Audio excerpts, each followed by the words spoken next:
crecer. Yo me acuerdo que había un dicho y que, mami, me duele como el hueso, me duele como la cadera. Entonces decía, esos son dolores de crecimiento. Doctora, eso existe, doctora Eileen. Dolores de crecimiento. Por el crecimiento. Ajá. O sea que sí, sí hay un dolor por el crecimiento. Y nos han enseñado que tenemos un ciclo natural. ¿Cuál es el ciclo? Nacer, crecer, reproducirse y morirse. A muchos lo que más les gusta es la etapa de reproducirse. Y es un proceso que todos tenemos que vivir. Todos morimos, crecemos, nos reproducimos. Bueno, algunos no se reproducen y morimos. ¿Nosotros qué deberíamos decir? Deberíamos nacer bien, crecer bien, reproducirnos bien y morir bien. Porque es muy triste nacer mal, crecer mal, reproducirse mal y morir terrible. Entonces vamos a hablar de ese proceso del crecer, que en nuestra vida espiritual a la hora de la verdad es parecida a la parte natural. Pasamos por situaciones parecidas. En la vida espiritual también nacemos, en la vida espiritual también crecemos, en la vida espiritual también nos reproducimos, pero no nos morimos. Ahí hay una diferencia. En la vida espiritual construimos para la eternidad. En la vida natural nos vamos a morir. Este cuerpo se muere, se va a podrir, se lo van a comer, lo van a quemar. No se lo van a comer, sino que se lo van a quemar. Pero la vida espiritual, lo que hacemos nosotros es prepararnos para la vida eterna. Entonces, con mucha más razón, debemos nacer, crecer, reproducirnos bien para poder tener una vida espiritual llena de victorias. ¿Cuántos dicen amén? Vamos a 1 Corintios 13, versículo 11.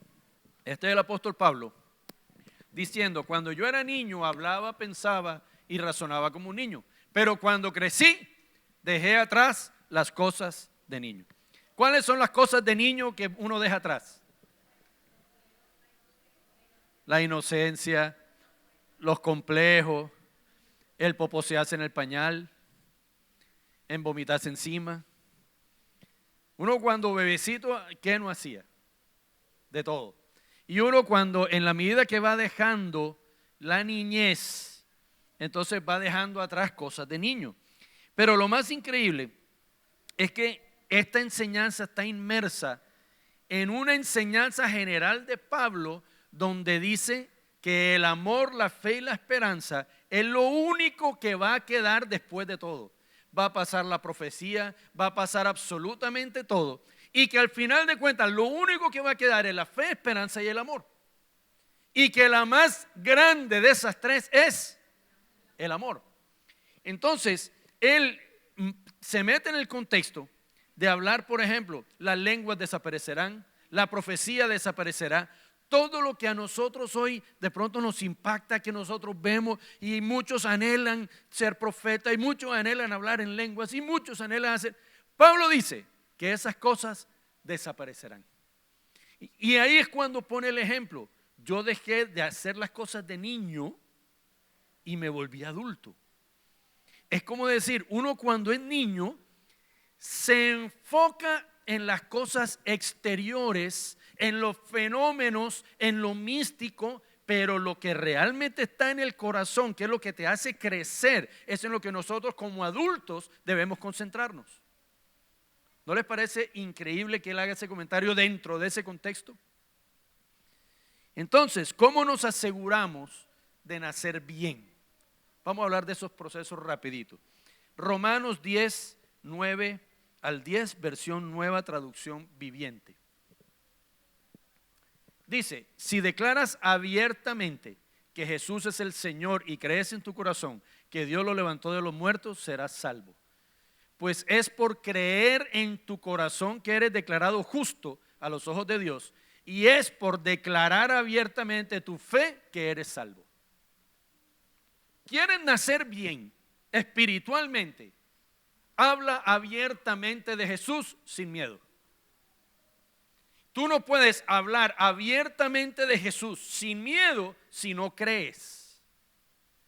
Cuando tú crees profundamente en tu corazón, tú te expresas con seguridad y confianza. El hablar libremente, abiertamente, sin miedo, es consecuencia de que crees. ¿Están de acuerdo conmigo? Ok, entonces, queremos nacer bien, asegúrate. No importa que tú seas cristiano de 20 años, ni de 30 años de ser cristiano. Asegúrate de cumplir estas dos. Declarar abiertamente que Jesús es el Señor y lo crees en tu corazón, que Él se levantó de los muertos. Ese es un punto. Luego, cuando nacemos bien, empezamos nuestro crecimiento espiritual. La gente llega, recibe a Cristo, empieza a discipularse, empieza a ir a un grupo de afinidad, empieza a meter en su cabeza información que antes no tenía y empiezan algunos conflictos interiores en su mente. ¿Qué hago con esto que yo creía? ¿Qué hago con esto que yo imaginaba? ¿Qué hago con esto que yo hacía? Y empiezan una cantidad de conflictos y una cantidad de debates que te llevan a conversaciones con otras personas. Te llevan a conversaciones con gente creyente y te llevan a conversaciones con tu familia o personas que no son creyentes. Y empieza, oye, ¿tú qué opinas de esto? Y empieza la influencia de las personas. Algunos te dirán, ya te metiste a loco. Mira, ahí te están lavando el cerebro. Otros te dirán, lo mejor que has podido hacer en tu vida. Te aseguras la eternidad para ti y aseguras la posibilidad para tu familia. Entonces es necesario que se comience a crecer de una forma correcta. El ambiente empieza a influir. Y te voy a poner un ejemplo. De personas que nacieron correctamente y están enfrentando el proceso del crecimiento. Esto está en 1 Corintios 3, del 1 al 4. Amados hermanos, cuando estuve con ustedes no pude hablarles como lo haría con personas espirituales. Tuve que hablarles como si pertenecieran a este mundo o como si fueran niños en Cristo. O sea, Pablo le está diciendo, ustedes nacieron, son cristianos, pero cuando fui a visitarlos, hizo una igualdad entre los no creyentes y los nuevos en Cristo. Porque cuando tú recién estás en Cristo, uno sigue haciendo lo mismo. Uno sale emocionado, ay, recibí a Cristo, me dijeron que era salvo, pero llegaste a la noche y celebraste tu salvación con una pea. Gonzalo, ¿tú cómo que hiciste eso? Y entonces resulta que el ser niño, como niño en Cristo, es un comportamiento muy parecido a no creer en Cristo. Tú sigues el zafarrancho, sigues con la misma peladita y tal, el mismo vacilón, el mismo adulterio, mientras vas aprendiendo. Pero el que se va a comunicar contigo espiritualmente se da cuenta que no puede hablar de cosas profundas. Entonces Pablo le dice lo siguiente: tuve que alimentarlos con leche, no con alimento sólido, porque no estaban preparados para algo más sustancioso. Y aún no están preparados. ¿Sigue? Porque todavía, mira la conclusión, cómo él dice que ellos no están preparados por el comportamiento. ¿Y cuál era el comportamiento? Porque todavía están bajo el control de su naturaleza pecaminosa. ¿Quiénes son unos niños en Cristo? Los que siguen haciendo lo que les gusta hacer, no importa que esté mal. Y saben que está mal, saben que se están gastando las finanzas de su hogar en cosas que no deben, en droga, en alcohol. Saben que los hijos no están estudiando, los pelados están haciendo recocha, están descuidando la universidad. Saben que eso está mal, pero se siguen comportando así. Dice, tienen celos unos de otros y se pelean entre sí. ¿Cuántos aquí tienen celos unos de otros y se pelean entre sí? Gloria a Dios por los sinceros. Dice, ¿acaso eso no demuestra que los controla su naturaleza pecaminosa? No viven como la gente del mundo. O sea, la gente del mundo, ¿qué hace? Por decir, la gente que no conoce a Cristo. Todo el tiempo están en celos, que si me miró, que si no me miró, que me gusta más el carro, que no tengo el carro, que no tengo, etc. Dice, cuando uno de ustedes dice, yo soy seguidor de Pablo, y otro dice, yo sigo a Apolos, no actúan igual que la gente del mundo. Quiero decirles algo. Cuando en la iglesia se pelea por pertenecer a un líder, usted es un niño en Cristo.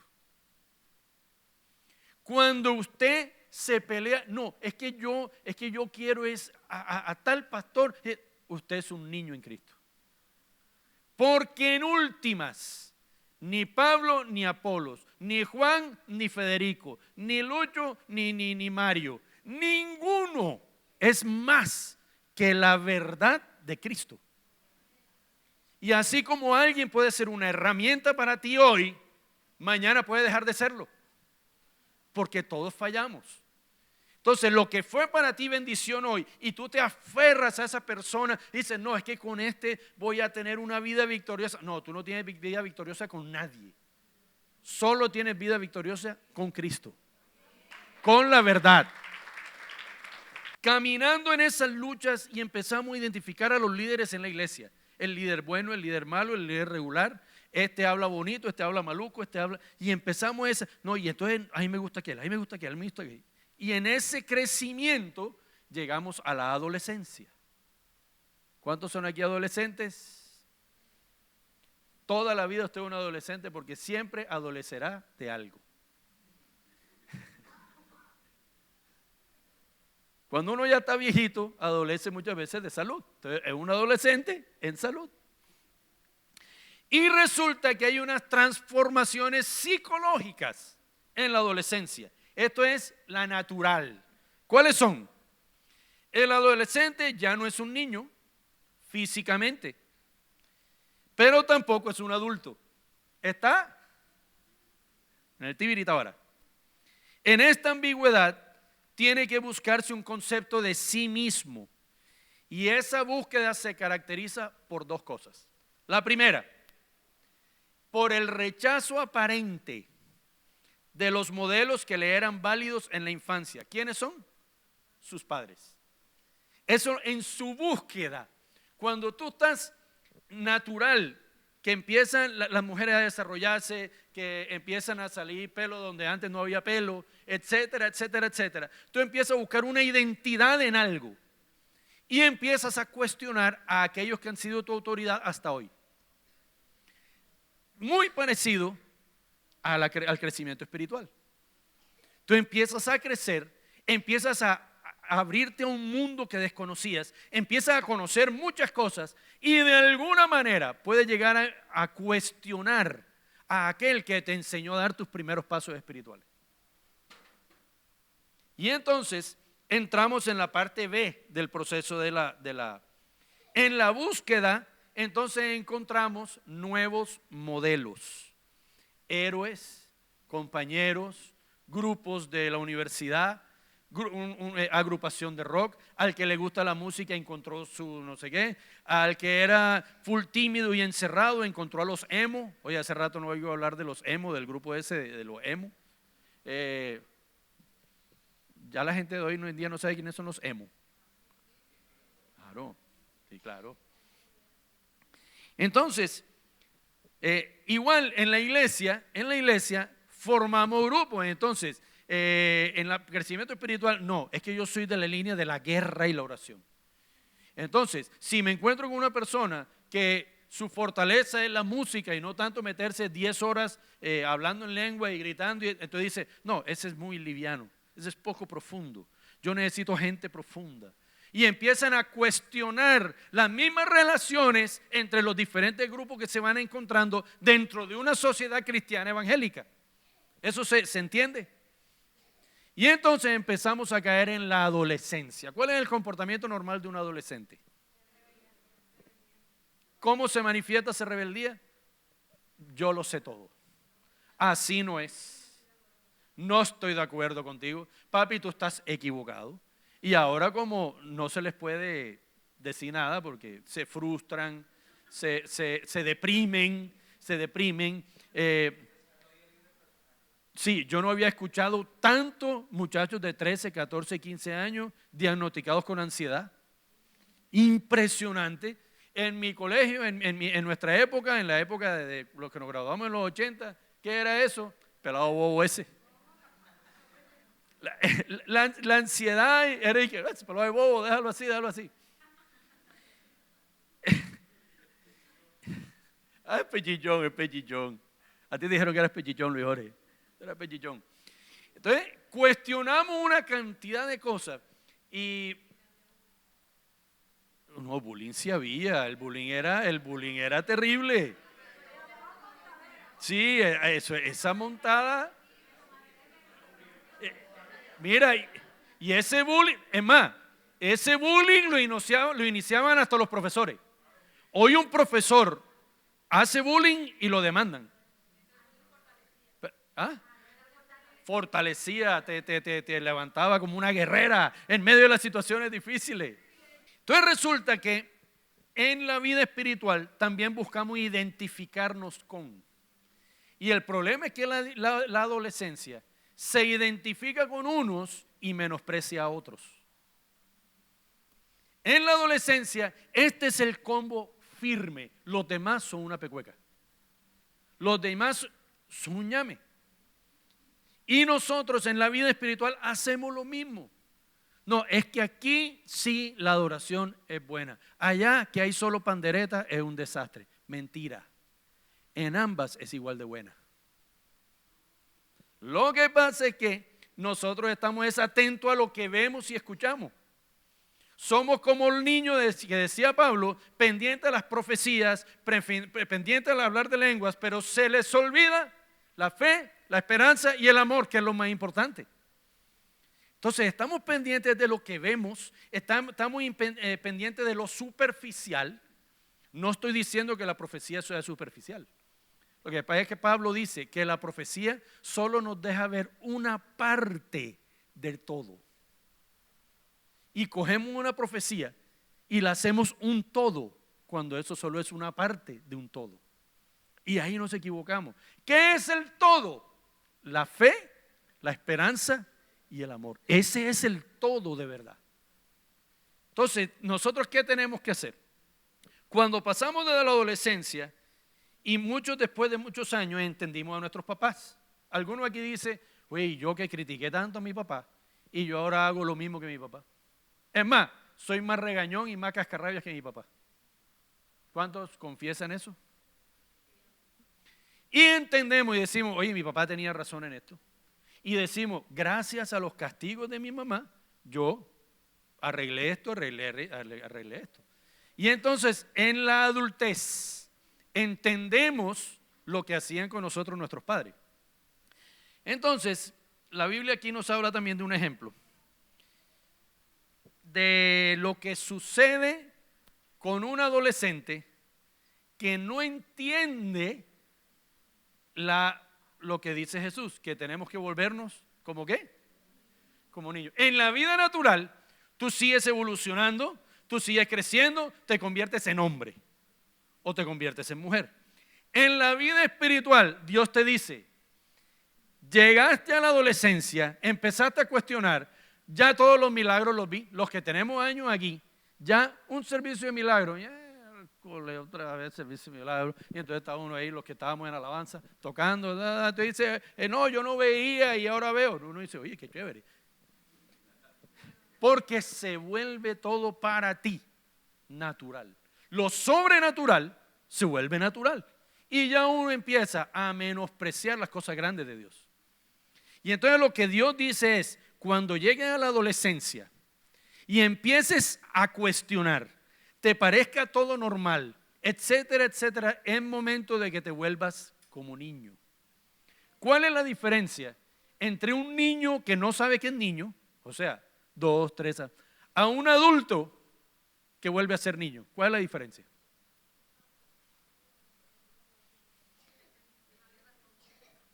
¿Ah? Tienes una inteligencia, tienes un aprendizaje y tú simplemente haces un clic en tu cabeza y te das cuenta que ante la inmensidad de Dios Y ante la gran autoridad y autonomía de su poder que es todopoderoso, tú no tienes otro recurso sino que declararte ignorante en todo. Y tú tienes que echar rever. Lo mejor que tú y yo podemos hacer es, en vez de seguir caminando hacia el conocimiento que nos va a quemar las neuronas, tú conscientemente, por sabiduría, decide, ¿sabes qué? Yo voy a volver a creer. Voy a volver a maravillarme con lo que Dios hace. Voy a volver a valorar lo que es gratis. ¿Qué es gratis para ti? El oxígeno es gratis. El sol es gratis. Vivir en Barranquilla no es gratis, pero está en Barranquilla. Hay una gracia común que nos cobija. Empecemos a sorprendernos otra vez. Volvamos a ser niños en la inocencia. En decir, óyeme, voy a creer. Pero vas a creer con el ojo abierto.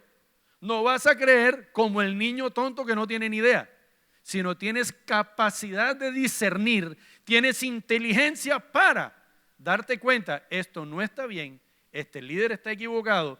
Pero tienes la madurez para no juzgar y no hablar mal. ¿Ves la diferencia?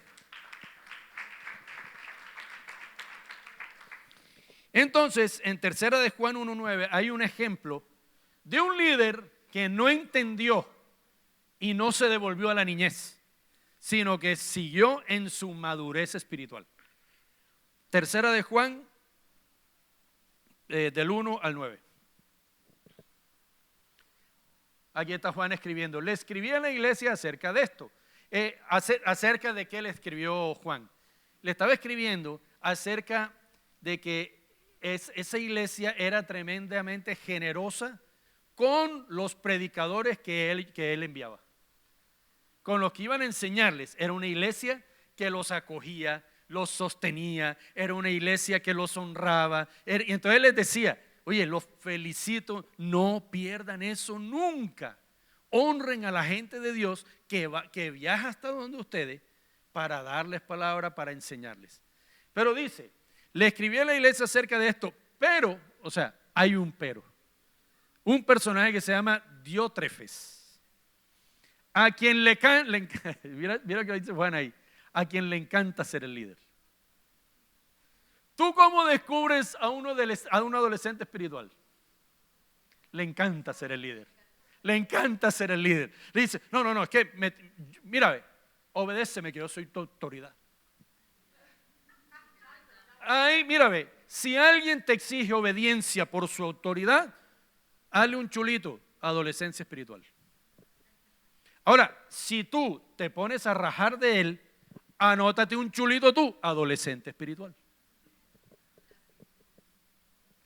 Entonces, le encanta ser el líder, le encanta mostrarse, le encanta el que más ora, es el que más canta, el que más testimonios siempre trae de grandezas, de proezas en su vida. Estaba orando por una necesidad financiera. Imagínese, pastor, ¿cómo será Dios de grande que la niña de la Olímpica me dio el triple de vuelto? Gloria a Dios.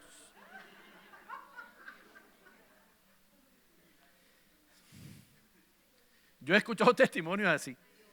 En la iglesia hay que filtrar los testimonios, porque cuando alguien se levanta y sale con un testimonio, es así, clarito.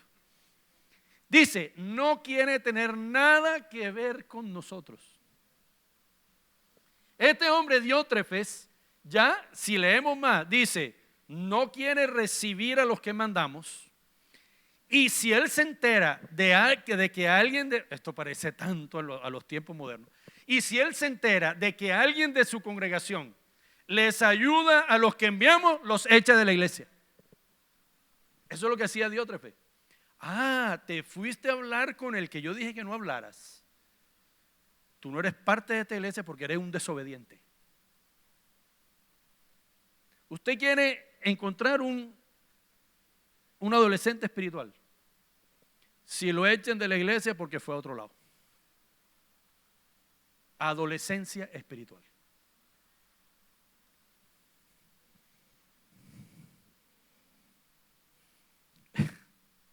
un silencio barro. En nuestra búsqueda de identidad espiritual vivimos muchas luchas, vivimos batallas, vivimos muchas cosas. Y llegamos al proceso de reproducirnos bien. Entonces, la idea es que nazcamos bien, la idea es que crezcamos bien. Espiritualmente, ¿qué significa crecer bien? Que cuando llego a la época o al momento en que todo lo juzgo y todo lo critico, ahí yo tengo que hacer el clic de que estoy siendo adolescente y me devuelvo con inteligencia a la niñez. Eso es crecer bien. Ahora, si tú creces bien, te puedes reproducir bien. Porque un autoritario, ¿qué va a reproducir? Gente autoritaria. Y te van a enseñar sobre la lealtad de una manera individualista, de una manera, de un punto egoísta. ¿De acuerdo? Entonces, si tú te vuelves como niño inteligente, ¿qué vas a reproducir? Niños inteligentes. Eso es lo que va a reproducir. ¿Y qué significa reproducirse bien? Primera de Corintios 3, 4 al 9. Esto sigue con Pablo hablando de los corintios. Y dice, cuando uno de ustedes dice, yo soy seguidor de Pablo, y otro dice, yo sigo a Apolos, no actúan igual que la gente del mundo. Esto era lo que habíamos hablado 15 minutos antes. El quinto, después de todo, ¿quién es Apolos? ¿Quién es Pablo? Pablo es el que está diciendo eso, ¿eh? Está poniéndose un ejemplo de sí mismo. ¿Quién es Apolos? ¿Quién es Pablo? Nosotros solo somos siervos de Dios, mediante los cuales ustedes creyeron la buena noticia. Está diciendo, yo solo fui una herramienta para que tú conocieras el Evangelio. Cada uno de nosotros hizo el trabajo que el Señor nos encargó. ¿De qué vas a hablar tú? ¿De qué te vas a tú vanagloriar si tú lo único que estás haciendo es cumplir órdenes? Eso es lo único, turcios. Nuestra función es cumplir órdenes. Y si cumplimos las órdenes, ¿de qué nos vamos a vanagloriar? ¿Fue idea nuestra?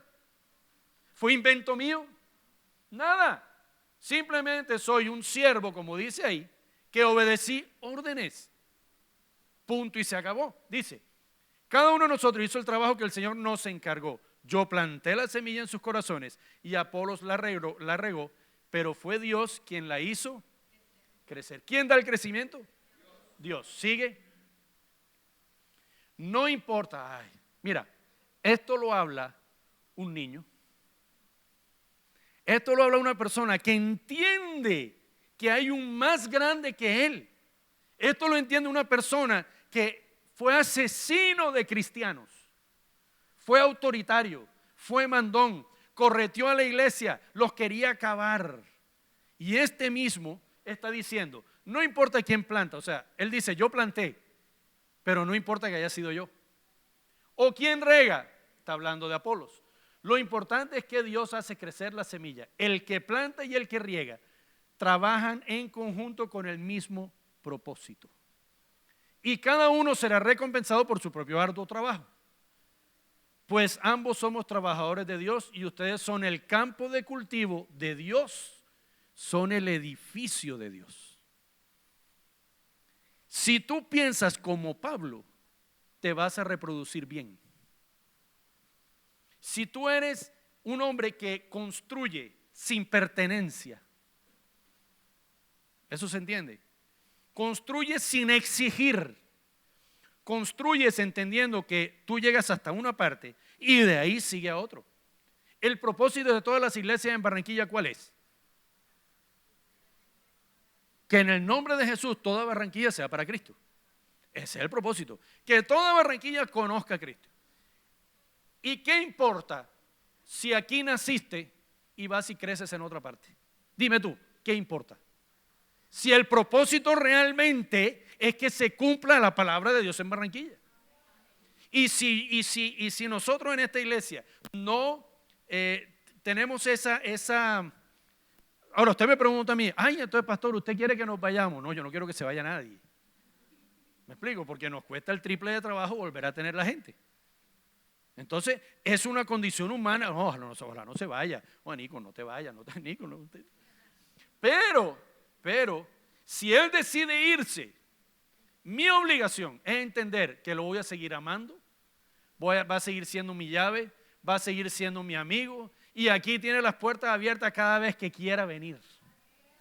Y nadie va a estar controlando que si fuiste allá, que si fuiste acá, que si fuiste aquí, que si escuchaste allá. Ahora le quieren controlar hasta lo que ven en YouTube. Entonces es un tema en el que nosotros tenemos que crecer como Pablo y reproducirnos como Pablo se reproducía. Mantenía una relación incluso con aquellos que ya arrancaban su ministerio independiente. ¿Amén o no amén? Amén. Eso, Herbert. Para terminar, esto es un ejemplo de una iglesia que pasó de la adolescencia a la adultez sin regresar a ser niño. Entonces aquí está Dios hablándole a la iglesia de Éfeso.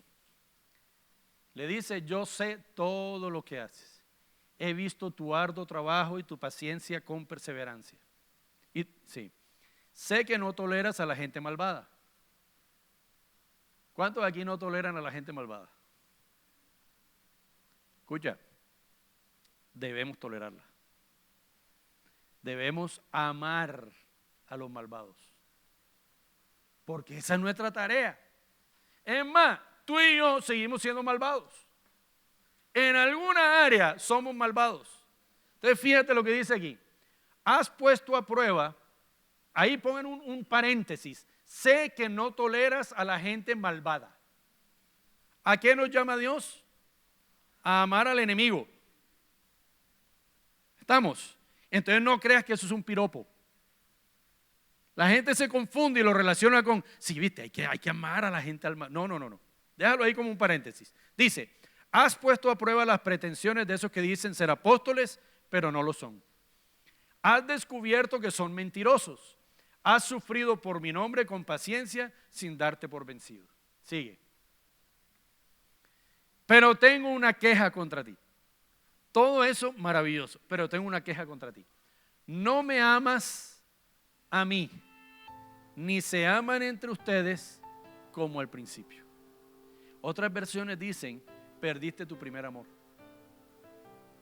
Pero esta versión es más explícita en lo que Dios nos llama a hacer. Mira hasta dónde has caído, vuélvete a mí y haz las obras que hacías al principio. Cuando recién recibimos y nos apasionado, íbamos detrás de ¿quiénes? De los malvados. Recién nos convertíamos, íbamos, no, este necesita a Dios, mira cómo está de mal, este necesita a Dios. Pero ya hay un momento que tú te vuelves tan limpio que no te quieres ensuciar con nada. Y entonces ya odias realmente al malvado. Y la Biblia dice que odiemos el pecado, no al pecador. Entonces, una forma de identificar que estás en una altivez espiritual es cuando rechazamos y odiamos al malvado. No, es que ya ha pecado, es corrupto en ese pecado y entonces ya no merece que yo mi amistad. Mira, por muy bueno que tú seas, nadie merece tu amistad. Arranca por ti. Nadie merece tu amistad. Y si eso es así, no somos nadie para decir que alguien no merece la nuestra. Entre peor es una persona, más obligación tenemos nosotros de rescatarlo. Que se conviertan ellos a ti, no tú a ellos. Entonces ahora tú dices, como yo tengo que rescatarlo, me voy a emborrachar con él para sacarlo de ahí de la borrachera. Mira, Mantén tu corazón limpio contra el juicio a los malvados. Mantén tu corazón limpio. Tarde o temprano ellos van a tener que tocar la puerta porque están tan mal, que en ese momento, en estos días leí algo en Facebook y en Instagram. Decía, cuando mi hija falle, no quiero que diga mi papá me va a matar, sino que diga necesito a mi papá. Cuando tú le muestras amor incondicional a un malvado y que es perseverante en la maldad y sigue haciendo la maldad y tú sigues y tú lo ves que está vuelto nada, asegúrate que cuando él necesite ayuda, piense en ti. Asegúrate que cuando necesite ayuda no diga, no, yo no voy a ir a donde Lucho porque me va a dar una cantaleta y me va a decir, viste, te lo dije, eso bruto. Sino que diga, yo necesito a Alejandro. Yo necesito a. Y te vayan a buscar. Por eso es que Dios le dice a la iglesia de Éfeso, perdiste tu primer amor.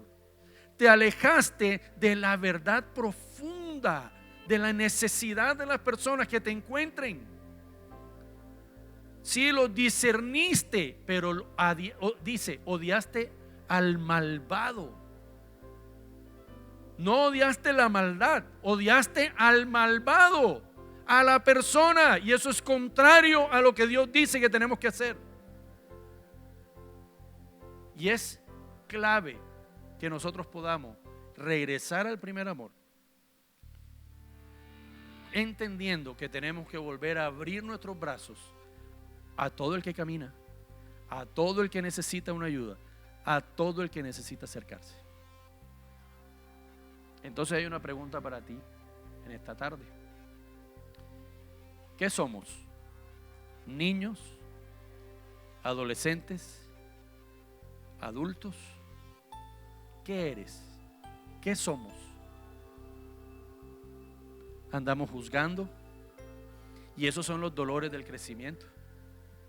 Porque ¿sabes qué? A uno le gustaría hacer lo que a uno le dé la gana.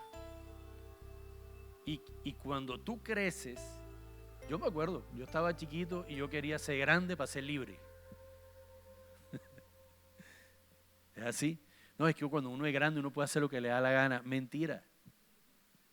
Luego eres esclavo de Electricaribe, esclavo de Metrotel, esclavo de Movistar, esclavo de llevarle comida a tus hijos. Siempre en la vida vamos a ser esclavos de algo. Y la inteligencia espiritual es decidir a dónde elijo yo ser esclavo y a qué ser esclavo. Entonces yo te invito a que te pongas de pie.